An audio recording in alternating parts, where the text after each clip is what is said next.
مرحبا. اليوم بدي أعلمكم كيف تعملوا قرنفلي من ورق.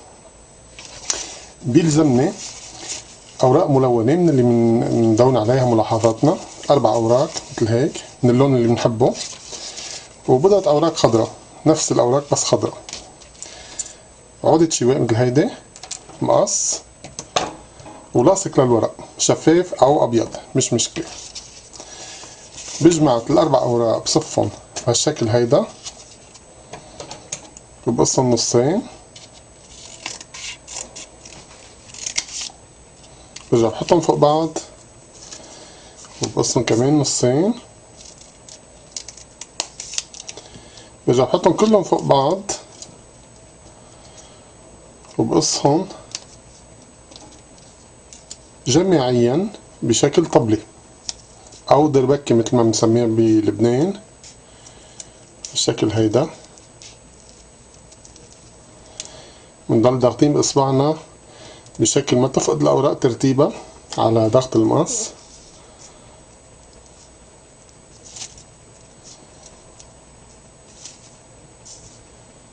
شيء قريب لشكل الطبلة.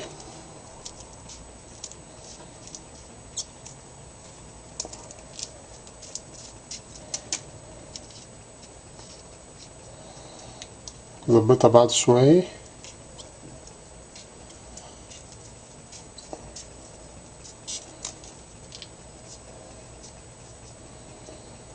كمان شوي من هون.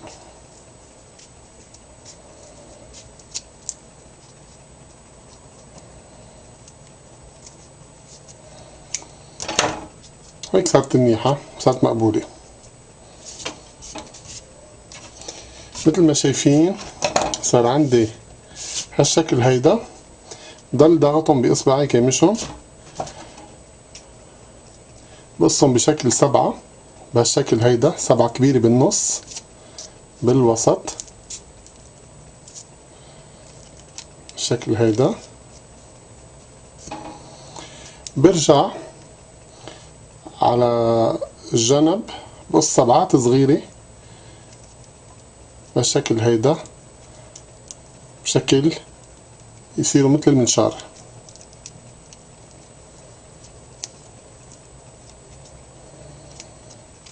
هي أول وحدة، بعد ما الوحدة تاني بعد.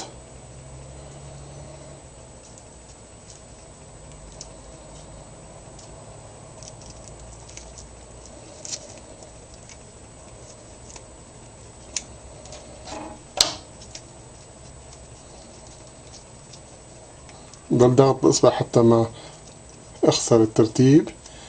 برجع على الجنب التاني بعمل نفس الشي، بعمل بعد 7 صغار.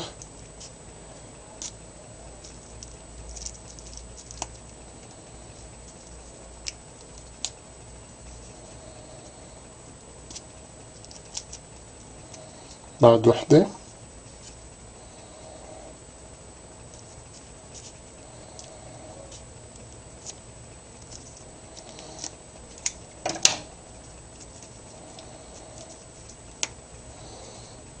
بصير عندي هالشكل هيدا تماما.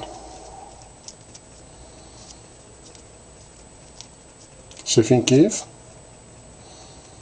هلا بعد ما صار عندي هالشكل هيدا بتنيهم كمان جماعيا بالنص هيك، بتنيهم بشكل حاد. برجع كمان بعد ما تنيتهم بتني كل طرف بالعكس، يعني هيك برجع بتني اول طرف هيك بالعكس، برجع طرفه كمان بتنيه هيك بالعكس بشكل اكورديون. بعمل نفس الشي بالطرف التاني، بتنيه بالعكس، برجع كمان بالعكس. صار عندي شكل مثل الاكورديون. برجع بتني كل الاوراق بعملهم كسرة للخارج هالشكل هيدا. هلا صار عندي الاوراق اللي بدي استخدمها لصنع القرنفلي.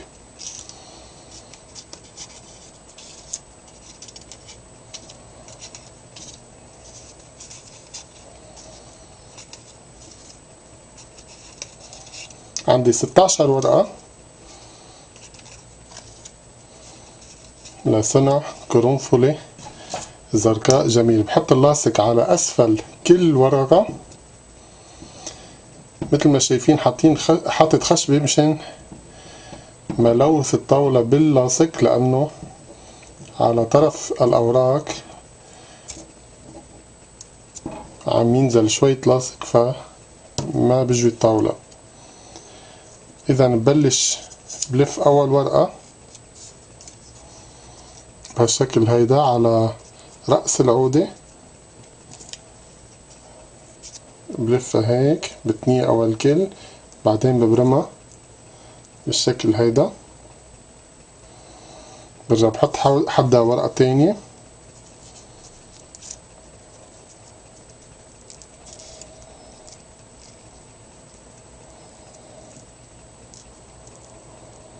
مثل ما شايفين.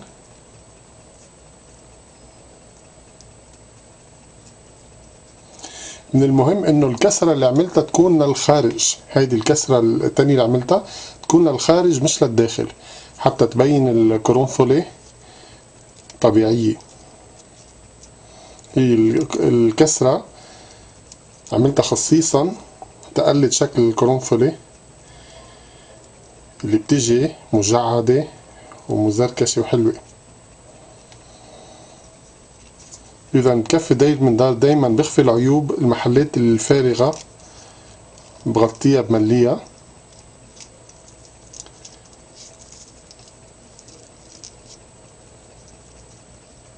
بالشكل هيدا. وما تخافوا انكم تضغطوا تكبسوا، فيكم تتفننوا مثل ما بدكم. كل ما ابعد عن الوسط بصير برتفع شوي شوي.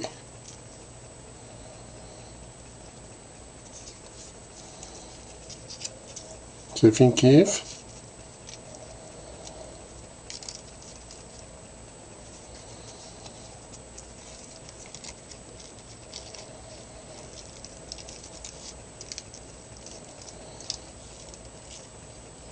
بضل اعلى شوي شوي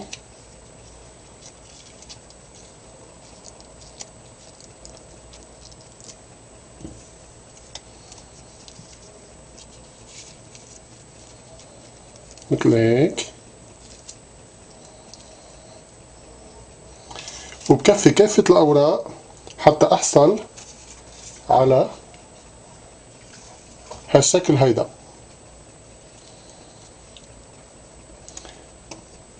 برجع بقص ورقة خضرا هيك بهالشكل، بقصها لأربع مستطيلات،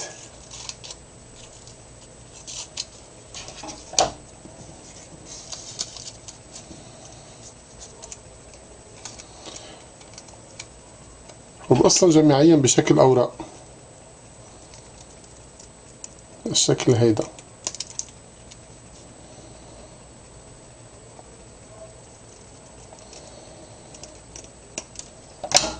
هدول الأوراق بدي أغطي فيهم أسفل الوردة من هون، بحط لهم لاصق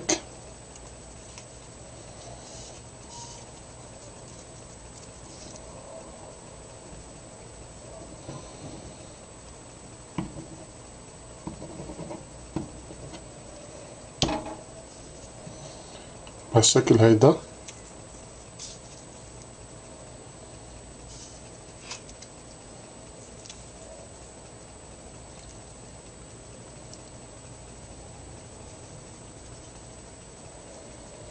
وبمشي ورقة حد ورقة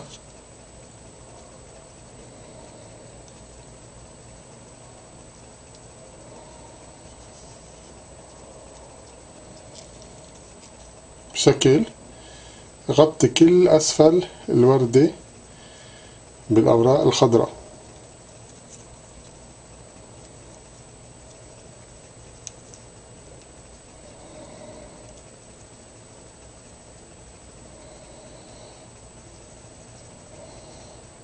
برجع تغطي العودة بقص ورقتين مستطيلتين بالشكل هيدا، بحط عليهم اللاصق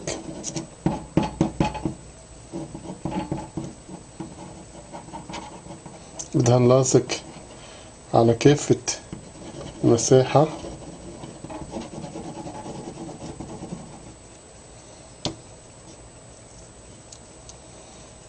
بجيب الورقة بحطها بهالشكل هيدا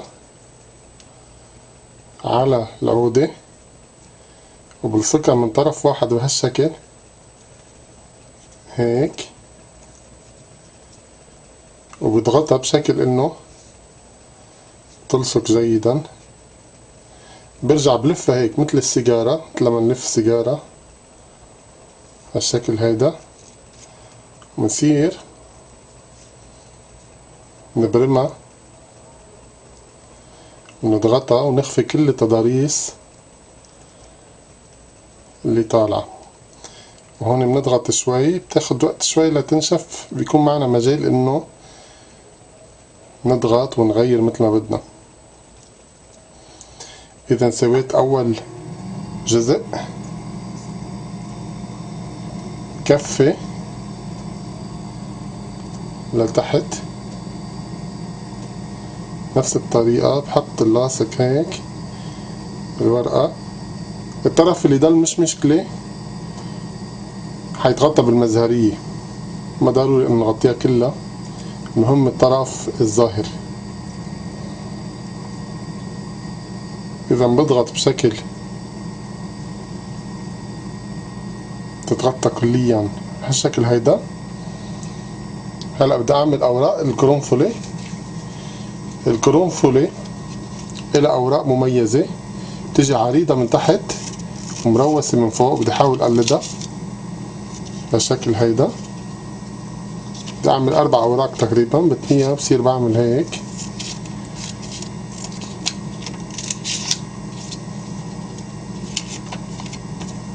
كتير سهلة.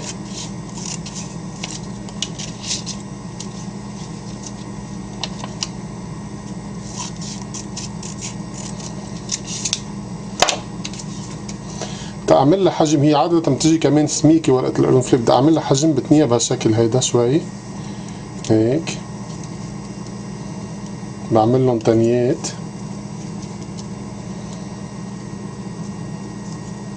بهالشكل هيدا، وبحط لهم لاصق باسفلهم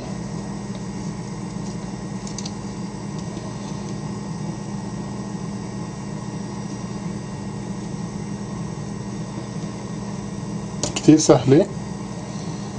شوف كيف بعمل، بحط وحدة هيك بتنيها شوي، بضغطها هيك من طرف واحد او الكل، بعدين بلفها هالشكل هيدا. يصير عندي بضغطها هيك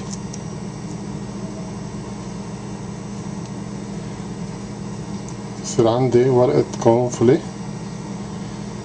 بحط مقابلها وحدة تانية. عادة اوراق القرنفل بتجي هيك وحدة حد وحدة، بيكون في إلها عقدة عريضة شوي من هون، فالورق حيعطي الحجم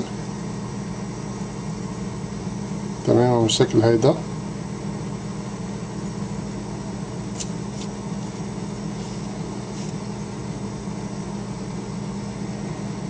هيك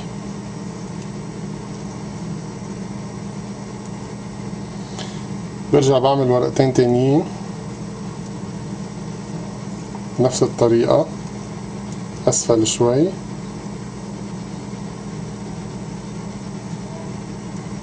بالشكل هيدا.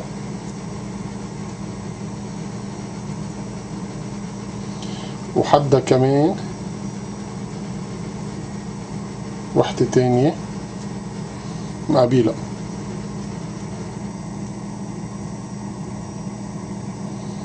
الطريقة هيدي. بالاخير بعمل لمسات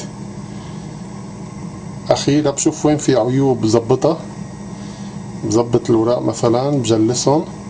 هون كونها شوي نشفت بتنيها بهالشكل بشكل انها تبين انها مفتحة وحلوة. هيدي اللمسات الأخيرة اللي بتعمل جمال أكتر للقرنفلة. فتحها بإيدي، ما تخافوا إنكم تضغطوا وتتنوا. القرنفلة كيف ما تعجنها بتطلع حلوة لأنها مكرنشة. حاول اتنيهم، اعملهم كسرات حتى يرجع ياخدوا الكسرات، وهلأ برجع بجلسهم بظبط المنظر. بكسرهم كلهم هيك، برجع بجلسها بالشكل هيدا.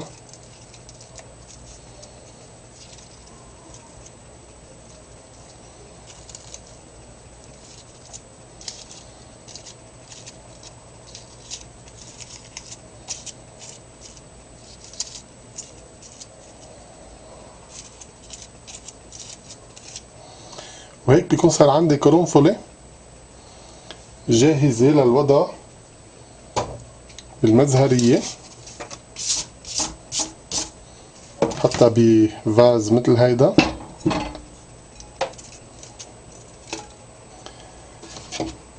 وحاطفلها قرنفلات أخرى من ألوان أخرى صنعتها. مثل ما قلت لكم القرنفل فينا نحط له كافة الألوان قد ما فينا نتفنن. نحط الأحمر، كمان أزرق، في أزرق فاتح كتير حلو. مثل ما شايفين أهمية الوراق بتعطي منظر حلو بالمزهرية، بتعطي ملء، بتملأ الفراغ وبتعطي شكل حلو. هيدي زهر. عندي هون درجتين من البرتقالي، برتقالي فاتح شوي وأغمق.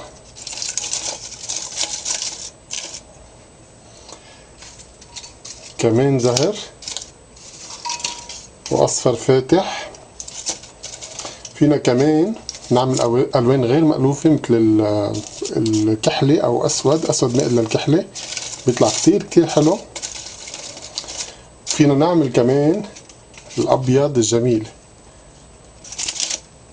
وكمان شوفوا شو حاعمل بالأبيض، فيكم تتفننوا مثلا بالقرنفل البيضة. بدي أعملها، بدي طرطشها بالألوان.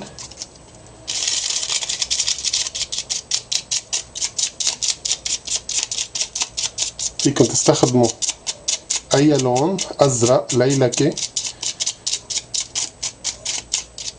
فوشيا، أحمر. وفيكم تخرطشوا بشكل عشوائي، كيف ما خرطشتوا بيطلع حلو.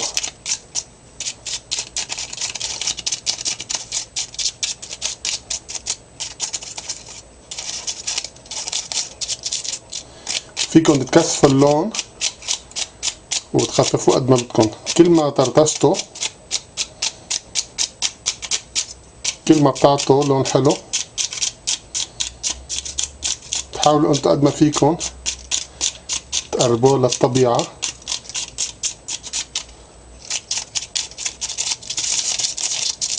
شايفين كيف؟ ما تخافوا انها تتجعد او شي. القرنفل كل ما تجعدت كل ما كانت احلى. هيك صار عندي قرنفلة بلون جميل جدا. واللون الابيض طبعا من احلى الالوان للقرنفل. مثل ما شايفين كتير سهلة، بواسطة عودة وورق عملت هالقرنفلة الزرقاء وهالمجموعة كلها. فيكن تعملوا كمان إذا حابين تتعلموا كيف تعملوا ورود أخرى مثل هيدول اللي صنعتهم سابقا، اضغطوا على الرابط اللي حيظهر. هدول كمان عملتهم بنفس المواد، عودة وأوراق وأوراق ملونة، نفس المواد بس غيرت القصة. بتطلع عنا نتيجة مختلفة وكتير حلوة. بتمنى انكم تجربوها. اكيد عندكم هالمواد كتير سهلة انها تنلقى، عودة واوراق ومقص ولاصق. بتمنى تعملوا لي سبسكرايب وتعملوا لي لايك، واذا حابين تشوفوا اشرطة اخرى الي فتشوا في اليوتيوب تحت ايهاب بلانت كلمة وحدة. الى اللقاء في فيديو قادم.